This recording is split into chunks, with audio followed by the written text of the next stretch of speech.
October 10. நமது அனுதின மன்னா ஊழியங்களின் வாழ்த்துக்களுடன் இன்றைய நற்செய்தி. நொறுங்குண்டவர்களின் நம்பிக்கை. இன்றைய வேத வாசிப்பு சங்கீதம் 6. கர்த்தாவே, உம்முடைய கோபத்திலே என்னை கடிந்து கொள்ளாதேயும், உம்முடைய உக்கிரத்திலே என்னை தண்டியாதேயும். என்மேல் இரக்கமாயிரும் கர்த்தாவே, நான் பலனற்று போனேன். என்னை குணமாக்கும் கர்த்தாவே, என் எலும்புகள் நடுங்குகிறது. என் ஆத்துமா மிகவும் வியாகுலப்படுகிறது. கர்த்தாவே, எதுவரைக்கும் இரங்காதிருப்பீர்? திரும்பும் கர்த்தாவே, என் ஆத்துமாவை விடுவியும். உம்முடைய கிருபையின் நிமித்தம் என்னை ரட்சியும். மரணத்தில் உம்மை நினைவு கூர்வதில்லை, பாதாளத்தில் உம்மை துதிப்பவன் யார்? என் பெருமூச்சினால் இழைத்து போனேன். ரா முழுவதும் என் கண்ணீரால் என் படுக்கையை மிகவும் ஈரமாக்கி என் கட்டிலை நனைக்கிறேன். துயரத்தினால் என் கண்கள் குழி விழுந்து போயிற்று. என் சத்துருக்கள் அனைவர் நிமித்தமும் மங்கி போயிற்று.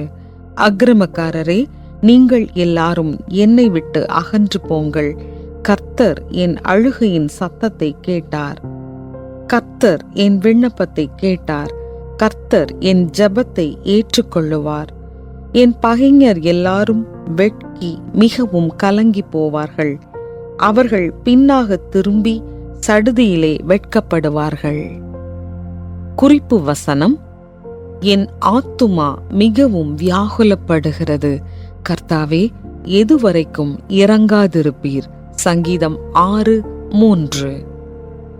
மற்றவர்களால் பார்க்க முடியாத வகையில் அல்லது புரிந்து கொள்ள முடியாத வகையில் பெரும்பாலானோர் தழும்புகளை உடையவர்களாயிருப்பர். இந்த ஆழமான வார்த்தைகள் லீக் பேஸ்பால் வீரர் ஆண்ட்ரல்டன் சிம்மன்ஸிடமிருந்து வந்தது. அவர் மனநல போராட்டங்கள் காரணமாக 2020 நடைபெற்ற விளையாட்டின் இறுதி ஆட்டத்திலிருந்து விலகினார். சிம்மன்ஸ் தனது முடிவை பிரதிபலிக்கும் வகையில் இதே போன்ற சவால்களை எதிர்கொள்ளும் மற்றவர்களை ஊக்குவிக்கவும், இரக்கம் காட்ட மற்றவர்களுக்கு நினைவூட்டவும் தனது கதையை பகிர்ந்து கொள்ள வேண்டும் என்று நினைத்தார். கண்ணிற்கு புலப்படாத தழும்புகள் என்பது வெளிப்படையாய் தெரியாவிட்டாலும் பெரிய பாதிப்பை ஏற்படுத்தக்கூடியது. சங்கீதம் 6 தாவீது தனது சொந்த ஆழமான போராட்டத்தை பற்றி வேதனையான மற்றும் நேர்மையான வார்த்தைகளை எழுதுகிறார். அவர் பலனற்று போய் மிகுந்த வியாகுலத்தில் இருந்தார். அவர் பெருமூச்சினால் இழைத்து கண்ணீரினால் படுக்கையை நனைத்தார். தாவீது தனது வியாகுலத்திற்கான காரணத்தை பகிர்ந்து கொள்ளவில்லை என்றாலும் நம்மில் பலர் அவருடைய வேதனையை உணரக்கூடும். தாவீது தன்னுடைய வேதனையை எவ்வாறு மேற்கொண்டார் என்பதை நாம் அறிந்து ஊக்கம் பெறக்கூடும். அவருடைய அதிகமான வியாகுலத்தில் அவர் தேவனை நோக்கி கதறுகிறார். அவருடைய இருதயத்தை நேர்மையாக ஊற்றி சுகத்திற்காகவும் மீட்பிற்காகவும் இரக்கத்திற்காகவும் விண்ணப்பிக்கிறார்.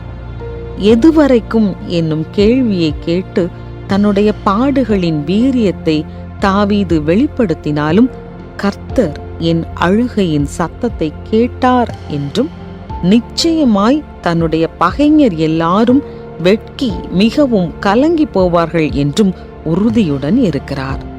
நம்முடைய தேவன் யார் என்று அறிந்து கொள்வதில் நம்முடைய நம்பிக்கை உதயமாகிறது. இதை மீண்டும் கூற விரும்புகிறேன். நம்முடைய தேவனாகிய அன்பு தகப்பன் யார் என்று அறிந்து கொள்வதில் நம்முடைய நம்பிக்கை உதயமாகிறது. ஆழ்ந்த வியாகுலத்தை நீங்கள் அனுபவிக்கும் போது உங்களுடைய மன போராட்டத்தை தேவனிடம் எவ்வாறு தெரியப்படுத்துவீர்கள்? தேவனுடைய சுகத்தையும் இரக்கத்தையும் மீட்பையும் நீங்கள் எவ்வாறு அனுபவித்தீர்கள்? பரலோக பிதாவே, என்னுடைய ஆழ்ந்த வியாகுலங்களை வெளிப்படுத்தவும் உம்முடைய பிரசன்னத்தை வரவேற்று என் காயமாற்றச் செய்யும் தைரியத்தையும் எனக்கு தந்தருளும். ஆமென்.